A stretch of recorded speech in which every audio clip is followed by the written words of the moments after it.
Let's be honest, breakups can be brutal.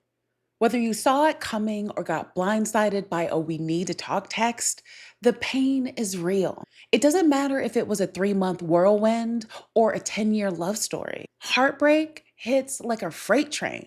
As a psychologist who's walked many people through relationship endings and experienced my fair share too, let me break this down with you. Welcome back to Savvy Psychologist. I'm your host, Dr. Monica Johnson. Every week on this show, I'll help you face life's challenges with evidence based approaches, a sympathetic ear, and zero judgment. Before we get into what to do following a breakup, let's discuss some of the main reasons why things end. Number one is a lack of emotional intimacy. You can be sharing a bed, but feel miles apart emotionally. When one or both people stop being emotionally available, a wall builds. It might start with fewer check ins or skipped date nights, and it grows into feeling unseen and unknown. Emotional disengagement is one of the top predictors of divorce and breakup. According to Dr. John Gottman, when couples stop turning toward each other for connection, trust and intimacy erodes fast. Number two is poor communication and conflict resolution. It's not about whether you fight, it's about how you fight. Criticism, defensiveness, contempt, and stonewalling, the infamous four horsemen, poison even the strongest bonds. Gottman's studies showed that couples who consistently communicate with these patterns have a 90% chance of breaking up. I go in depth on these four communication assassins in episodes 408 and 409 of the podcast. I'll link them in the show notes if you want to go deeper. Number three is a mismatch in core values or life goals. You love each other, but you want wildly different things. Maybe you want kids and they don't. Maybe they want to travel and you want a home base.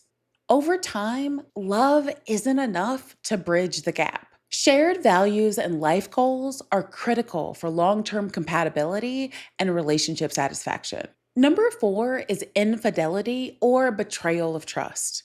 Whether it's emotional or physical, cheating shakes the foundation of safety. And while some couples heal, many don't. Infidelity creates a deep wound that's hard to patch up. It is one of the most cited reasons for breakups and divorce, often tied to unmet emotional needs and lack of commitment.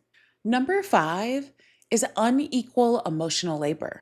When one person is the therapist, planner, caretaker, and peacemaker, they eventually burn out. This imbalance shows up a lot in heterosexual relationships where women often carry the emotional load. Number six is growing apart. Sometimes the ending isn't dramatic. It's quiet. You change, they don't. Or maybe they change in a different way. Maybe you grew more self aware, started therapy, found purpose, and they stayed the same. The self expansion theory says we're happiness in relationships that help us grow. If your partner becomes a barrier to growth, disconnection follows. Now, because I'm a psychologist, I get a lot of exposure to what not to do following a breakup. So let me break that down for you. When the split has happened, you're in the eye of the storm. This is a fragile time. Your brain is craving comfort, clarity, and dopamine. Don't let it trick you into behaviors that slow your healing. Number one is don't beg, bargain, or chase. That compulsion to text, explain, or plead, that's grief talking. Chasing someone who's already left won't restore love. It just delays your own closure. I know, you're saying, but I need them to give me closure. Here are two things I'm gonna say to you. No, you don't. And if they broke up with you, that's the closure. They closed the door on the relationship. Number two, don't cyberstalk them. Social media makes it too easy to obsess. Seeing their stories, new follows, or smiling selfies sends you spiraling. Protect your peace. Mute, unfollow, or block if needed. This behavior is no different than driving by their house or finding out where they're going to be so you can happen to bump into them. These types of behaviors often prolong the pain. Number three is don't rush into hookups for validation. No judgment on casual sex, but using it to fill an emotional hole usually backfires. You deserve more than momentary distraction or a fake power boost. But if you're in your Dua Lipa origin story, do it in a safe and healthy manner. Number four is don't completely isolate. Grief makes you want to shut the entire world out. While alone time is necessary, total isolation can deepen sadness. Let your people love you back to life. Number five is don't romanticize the past. Your brain will play the highlight reel on loop, but remember why it ended. Keep a list of what hurt and what was missing to stay grounded in reality. Now let's shift into ways to help yourself through the breakup.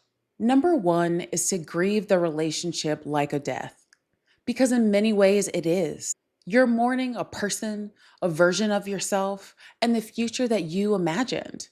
Cry, journal, scream, feel it all. Number two is to create your own closure.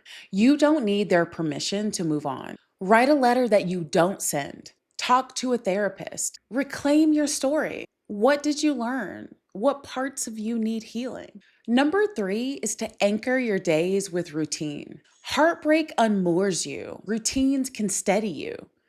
Morning walks, evening journaling, a daily affirmation practice. Structure helps the brain and heart feel safe again.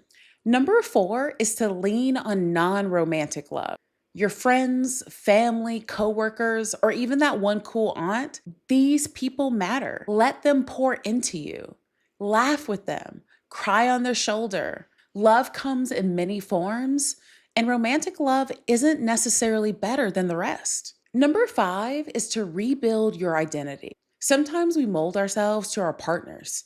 A breakup is your chance to ask, who am I without them? So take the class, cut your hair, or travel solo. Explore who you are after this relationship. Number six is to let therapy be a safe space. If you're ruminating, can't sleep, or feel stuck, a therapist can help. We hold space without judgment. We help you sort through the pain without rushing your process. Number seven is to use affirmations that don't gaslight you. Don't force toxic positivity. Instead, try affirmations that acknowledge your pain and your power. Examples of this can be things like, I'm allowed to feel heartbroken and still be healing. I am grieving now, but joy will return. Or this relationship ending does not define my worth. Unless you married your high school sweetheart and never looked back, breaking up will likely be a part of your story. Sometimes endings are the most honest, loving thing you can do. Whether the relationship was toxic or tender, it served a purpose. It taught you something. Explore that lesson and utilize that knowledge to deepen your knowledge of yourself, your needs, and what you can improve upon in your next relationship. What's your favorite breakup song? Let me know. You can contact me via Instagram at KindMindPsych or via my email at psychologist@quickanddirtytips.com. The Savvy Psychologist is a Quick and Dirty Tips podcast. It's audio engineered by Steve Rickyberg. The director of podcasts is Holly Hutchings. Our podcast and advertising operations specialist is Morgan Christensen. And Nathaniel Hoops is our marketing contractor. Follow Savvy Psychologist on Apple Podcast, Spotify, or wherever you listen to podcasts. That's it for this episode of Savvy Psychologist. Thanks for listening, and I'll see you next week.